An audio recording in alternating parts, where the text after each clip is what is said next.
most of the spiritual seekers now, they know that they are not the thought or feeling get into what is called being a witness or sakshi bhav. So they know the anger is different and they are not the anger. But what happens then, they actually get jumbled up because it's not the pure observer, it's basically an ego itself. So it's one image, which is a thought, and another image, again a thought of anger. I should not be angry. It's one, and one is that I'm angry. So it's image versus image. So image cannot dispel any image. It itself is image. It's not true. It's an illusion. Which is why most of us, and I really empathize, the self has gone through it. So for months and years, we still remain in conflict, and we think, oh, I'm some higher self, I'm some superior self, I'm the observer, and this is not me, and I try to fix it.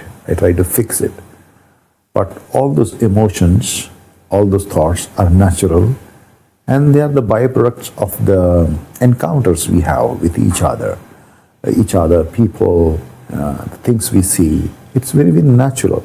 It's very, very natural that thought arises. The problem is not the thought. The problem is an attachment with thought or emotion, whatever it is. Maybe emotion is a little deeper and connected with self. So once we accept that which is getting angry, the angry self, and that which is observing that self is the same moment. It is ebb and flow. It is the same moment. It's a thought.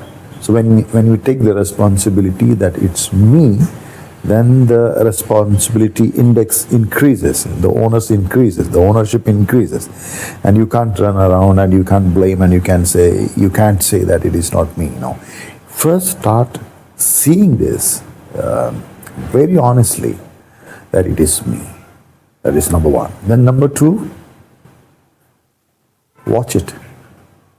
Watch yourself. Watch yourself, which is angry. I'm not saying that you are some self and the angry self is different. No, that is not I'm saying. I'm saying when you see that you are the angry self, watch it. Watch it. Now there is no watcher, but just watchfulness. There is no observer, but just an observation.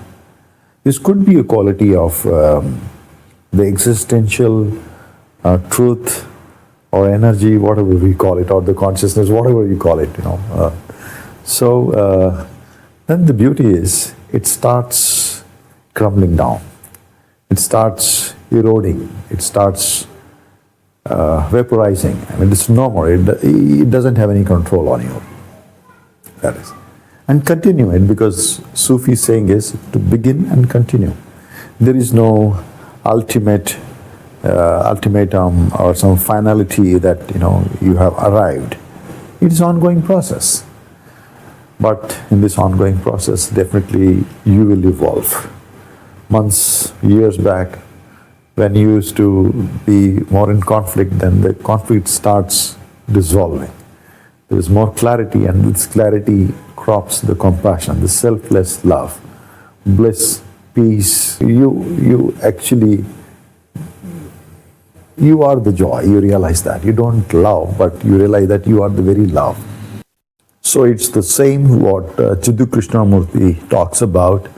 He kept on highlighting, sensitizing his teaching, his realization that the observer is the observed.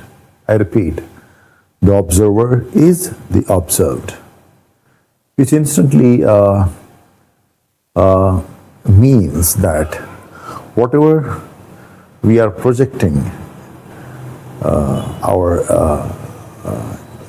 thoughts or feelings or understanding on anything, that is not separate from we, For example, many people must be watching, say, some good scenery. Okay, say waterfall, but not all are thinking or seeing or observing or feeling in the same way. So it's a mental projection on the things which we observe. So the observer and that which is observed psychologically is the same. There is no difference. That doesn't mean that, you know, I become waterfall and the waterfall and me are same. No, waterfall is waterfall and me, whatever, as a human being. Physically we are different. Maybe the thing which we are made up of, you know, everything which we see in existence when it comes to the atomic level, it could be the same, but when it comes to the surface as an appearance, we are different. So observer is the observed psychologically. So what actually it means is, when we see that the image we project, the image we make of anything, the person, the product, the process, or any phenomena, you know, is not separate from us. And when you see very clearly that the observer is the observed,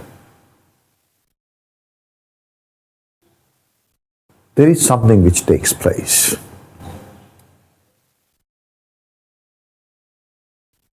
Even J.K., Jiddu Krishnamurti, has not talked about that. And it is great that he has not talked about that, because then it becomes a borrowed knowledge. One has to see it by oneself.